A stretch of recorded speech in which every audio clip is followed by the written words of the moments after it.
और अब बात उस यूट्यूबर जासूस की जिस पर देश को दगा देने का आरोप लगा है, जिसके पाकिस्तान प्रेम ने उसे ना सिर्फ जासूस बना दिया बल्कि सलाखों के पीछे पहुंचा दिया।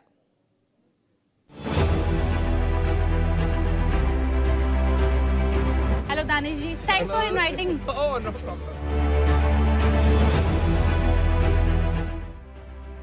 ट्रैवल ब्लॉग बनाना उसका शौक था, लग्जरी लाइफ जीना उसका ख्वाब, और इसी ख्वाब की चाहत में हिसार की रहने वाली ज्योति मल्होत्रा बन गई एक जासूस, जिस पर इल्जाम है कि वो भारत की संवेदनशील जानकारियां सोशल मीडिया के जरिए पाकिस्तान की खुफिया एजेंसी को मुहैया कराया करती थी।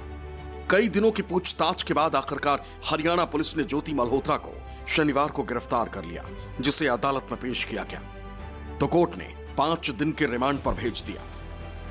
हमने इनपुट के आधार पर ज्योति रानी पुत्री हरीश कुमार आरओ अग्रसेंस एक्सटेंशन हिसार को ऑफिशियल सीक्रेट एक्ट और 152 बीएनएस के अंतर्गत अरेस्ट किया है। इसके पास प्राप्त मोबाइल और लैपटॉप से हमें कुछ संदिग्ध सामग्री प्राप्त हुई है।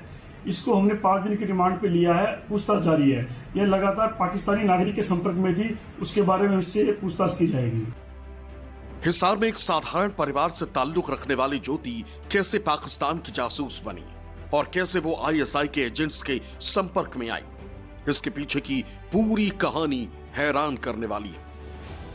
पिता के साथ छोटे से घर में रहने वाली ज्योति मल्होत्रा को पैसे कमाने की चाह थी। यही वजह थी कि 12वीं पास करने के बाद उसने नौकरी खोजना शुरू कर दिया था। बतौर रिसेप्शनिस्ट उसने पहली नौकरी एक कोचिंग इंस्टीट्यूट में की थी, जो कहा जाए कि एक पहली नौकरी थी, जिसके बाद उसने कई सालों बाद का कहा जाए कि अपने घर से 20 किलोमीटर दूर एक स्कूल में, निजी स्कूल में पढ़ाना या कहा जाए कि काम करना शुरू किया था। अब ये समझिए कि ज्योति मल्होत्रा पाकिस्तानियों के संपर्क में आई कैसे। सूत्रों के मुताबिक पुलिस पूछताछ में ज्योति ने बताया है कि पाकिस्तान का वीजा लेने के लिए वो पाकिस्तान की एम्बेसी गई थी। यहाँ उसकी मुलाकात दानिश से हुई।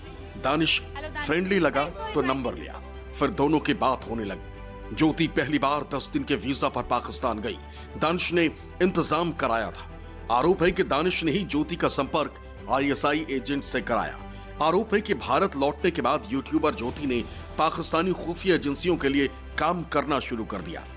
वो व्हाट्सएप, स्नैपचैट, टेलीग्राम के जरिए खुफिया जानकारियां भेजने लग गई। हालांकि उसने पाकिस्तान को क्या क्या जानकारियां दी, इसके बारे में खुलासा नहीं हुआ। हमें सेंट्रल एजेंसी से इनपुट मिला था, उस पर हमने काम किया। तो ज्योति मल्होत्रा जो कि रेजिडेंट है हिसार की, उसको हमने अरेस्ट किया। तो she was in touch with PIOs, जो पर्सनल नॉन ग्रेटा जिसको डिक्लेयर कर दिया गया। तो ड्यूरिंग द कॉन्फ्लिक्ट वो she was in touch. Direct access नहीं था उसके पास किसी मिलिट्री या डिफेंस के इन्फॉर्मेशन को लेकर, जो हम इस स्टेज पे कहीं कि उसने उसको दिया है। But definitely she was in touch with the PIOs। Hisar definitely एक स्ट्रैटेजिक लोकेशन है और यहाँ पे टच में रहना PIOs, ये बिल्कुल क्या कहते हैं, खतरे की घंटी बजने वाली है। होता क्या है, जैसे यंग लोग हैं उनको पता नहीं होता कि क्या सही है क्या गलत है, तो शेयर्स, व्यूज़ और लाइक्स और उसके फॉलोअर्स के चक्कर में they follow into such trap. खास करके जब जो कंट्री है वो वॉर लाइक सिचुएशन में है,